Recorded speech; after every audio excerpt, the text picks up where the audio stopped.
Hi, friends.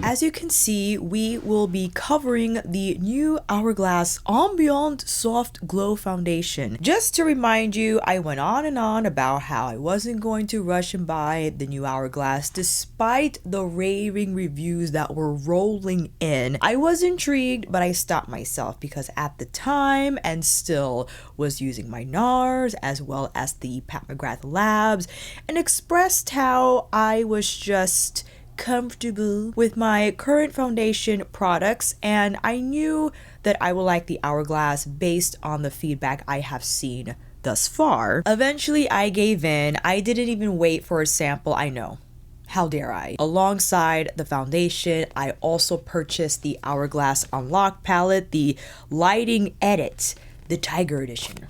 But this will be featured in a separate video because in this one, wanted to cover the foundation, try it on camera, and also compare it to the ones that I just showed. If there are any specific parts of the video you wish to see, you will have the time stamps down below, as well as the different chapters here along the time bar. What is this foundation? Well, it is the HOURGLASS, again, Ambient Soft Glow Foundation.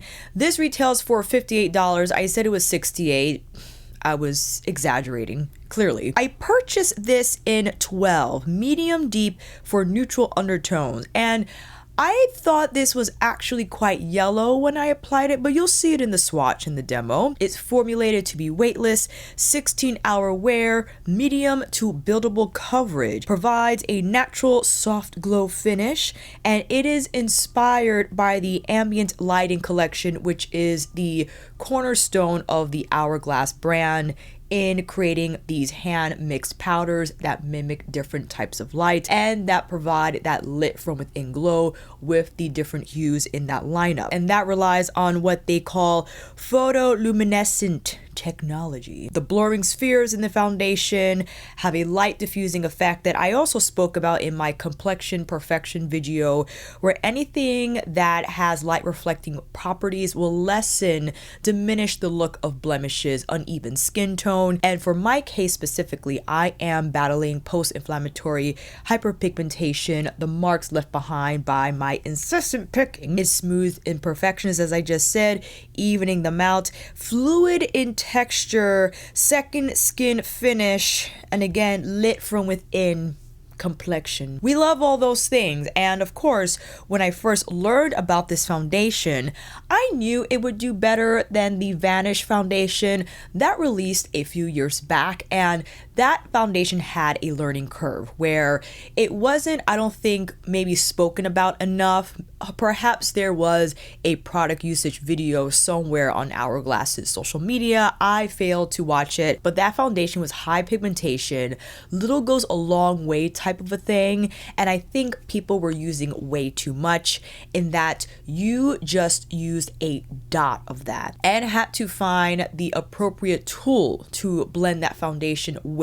I don't think it was sponge friendly at all. In fact, you needed, I felt, a dense round brush like Sonia's Classic Base to spread and work that foundation in and across your skin so that you don't have to use a lot, because again, it is meant to be used very little of, high impact on the first go, whereas this is a lot more fluid. I think a lot easier to blend, but still has pretty nice coverage. I have to say, nice on the first go. Even though it is medium to buildable, I found it to be quite high coverage for me on the first application. Here is the bottle. We have the frosted glass, and you have the classic HOURGLASS mahogany chrome cap.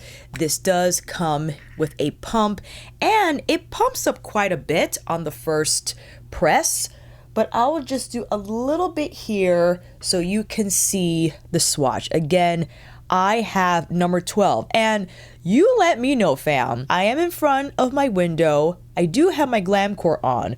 Let me turn it off just so you can see this. I feel it still appears quite yellow, despite the fact that it is medium, deep, neutral undertones. That's why I got number 12, because I thought it would be a lot more neutral than how it appears on my arm. And I'll post a photo next to this swatch just so you can see that the photos on Beautylish definitely show it to be more neutral. And that's what I was expecting, and no, it was not. I wonder then what warm would look like, because this looks pretty warm to me. Or maybe, I don't know. I will swatch it next to the NARS, and I have this in Syracuse. I also have it, oh gosh, it just kind of out. But the NARS is medium, medium deep with warm undertones, and that by far is a lot more neutral than the Hourglass. I actually prefer the NARS more on my skin tone. Syracuse nails it. I do feel I have more neutral undertones, more so than warm. Yeah, I was expecting the Hourglass to look like that, but you know, what are you gonna do? I also have PML on standby. This is medium 18. And let me just grab the description quickly.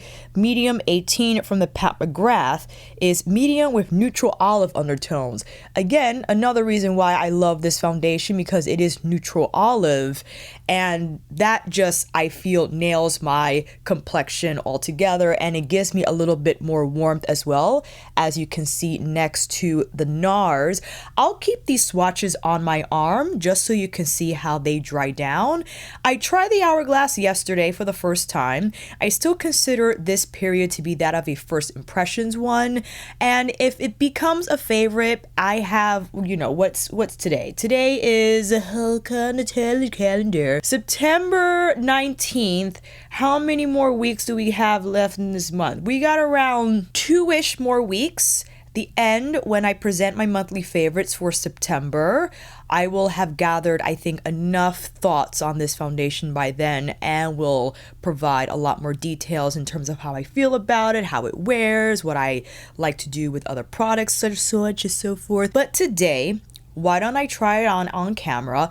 I did turn off my glam core because I want this to show truer to color on camera. And with that said, I think it's time for you to come in a little closer. That's enough. I just have my regular skincare on from this morning, and right now I am applying, well actually I ordered alongside with the products I purchased, I also requested a sample of the Hourglass Skincare Equilibrium Essence. I know their skincare is totally overpriced. I'm not saying that I'm going to buy it in the future, but I thought, why not try a sample?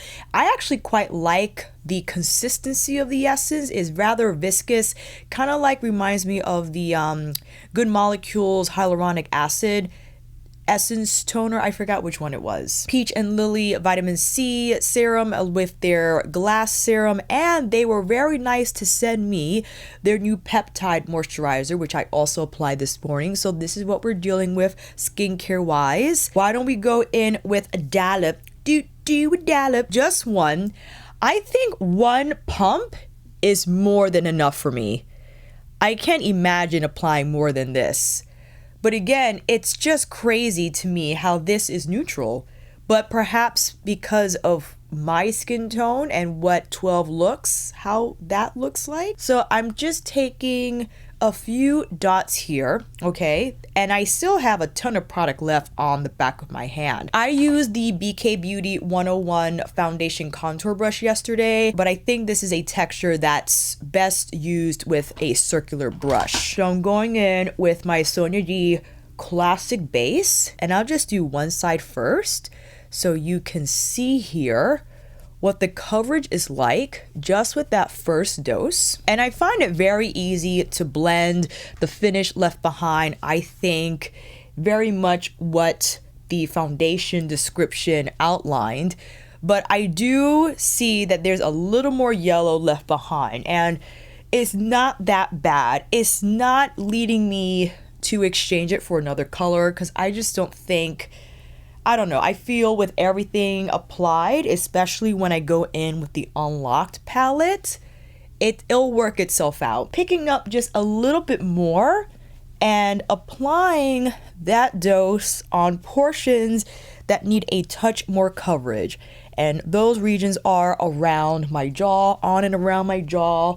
Also, just bringing some here. I'm tapping the edge of the brush so I can bring a little more color between my brows. Because I did my brows first off camera, I'm just being a little more careful, but I would just swirl and twirl a lot more around my brows and work it better into the hairs, but it's all good. Making sure I'm bringing it a little bit down the neck also, so it could be a little more seamless in the application. And just taking a touch more, and I like to work it also once I get some on the brush. I wipe off the excess, and then I'll dab a little bit more again where the pigmentation still shows through a touch. For these smaller pieces here, I'll take a much smaller concealer brush, and then I'll tap where I need that coverage. I'll also take this brush and carve around my brows. I could get closer now with this brush, more so than I can with the Sonia one. Also making sure that I work the product between the brows because it could get a little stuck there. And I'll place this around the nose and above the lip. To complete the look, I will go in with my LYS concealer. I'm applying both MG5 and TN3 because I feel MG5 by itself with the Hourglass would be a little too contrasting. So I'll just place the lighter color on the lower innermost part of my under eyes and TN3 to trail it so it doesn't look so bright. And I have used the Hourglass, is it the Vanish concealer? I failed to mention that when I was speaking about the LYS concealer and going over the different concealers I've used over the years. I felt the Hourglass was a nice one too. Very high coverage. I liken it to Pat's concealer.